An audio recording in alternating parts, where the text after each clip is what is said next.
Elimination means to get rid of. So if we want to eliminate a variable, that means we want the equation without that variable. We're really going to have to use our powers of algebraic manipulation. And for example, we can't just take a variable and eliminate it with a knife.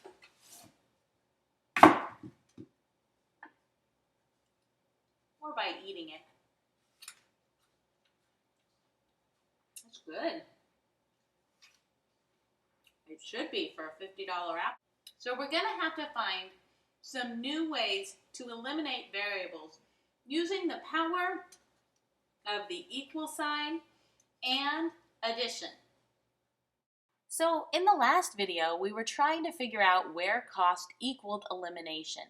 I'm going to rewrite my cost equation in terms of y for purposes that make this just a little bit easier, and also my revenue. Now these y's are different unless we're making the cost be equal, which in this case we are. So our y's are going to be the same number value.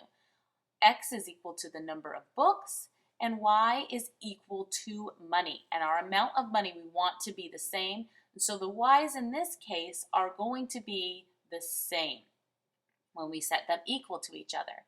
Now, when we used substitution, what we did is we took this y, which is equal to $65 times x, and we said, oh, those y's have to be equal. The number has to be equal.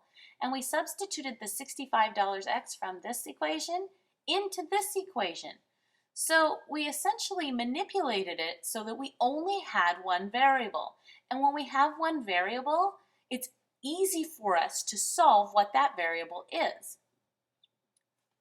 We know we just get all of the variables together, all of the like terms together, and then solve for one of those variables. So we're going to essentially do some manipulation in order to get one variable, but this time it's called elimination. Elimination means to get rid of, okay? So we're going to eliminate one of these variables, and we can eliminate x or y depending on which one's easier.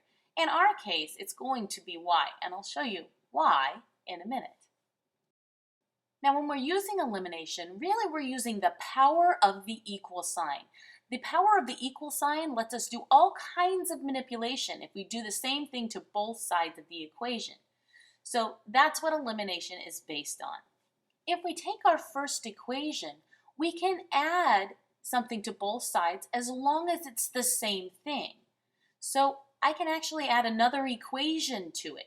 Y is equal to $65 times x. Y is the same thing as $65. So I could add either y or $65. I could add y to one side and $65 to the other side, and I'm not changing the equality. So I could go ahead and add this if I wanted to, and I would still have an equation. I could say that 2y is equal to $90 times x plus $3,000. Now, really, this doesn't really help me. I still have two variables in there. I haven't eliminated any variables. But what I can do is manipulate one of these equations and then add it. If I manipulate it to be the additive inverse, then I'm going to get a 0 for one of those variables. So I can really choose any variable to eliminate. I could choose x or I could choose y to eliminate in my equation. Doesn't matter which one. In this case, it's going to be easier to choose y. And I'm going to look at that second equation and I'm going to manipulate the second equation. So to eliminate, I must manipulate. So much of algebra has to do with manipulating things so that you can use them to do your will.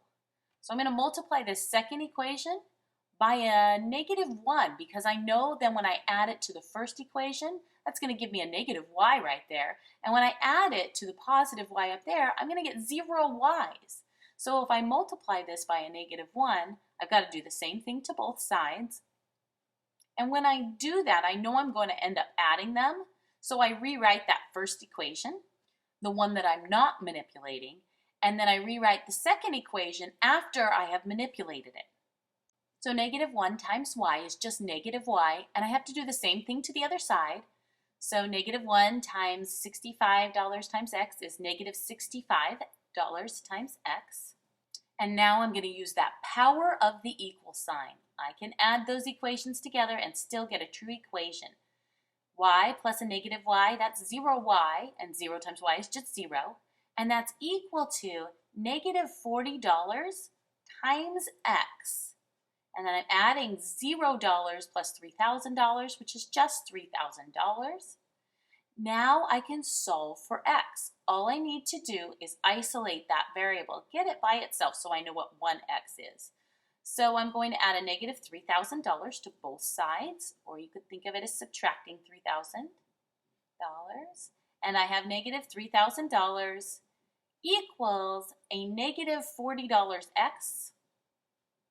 And I want to know what 1x is, so I'm going to divide by a negative $40.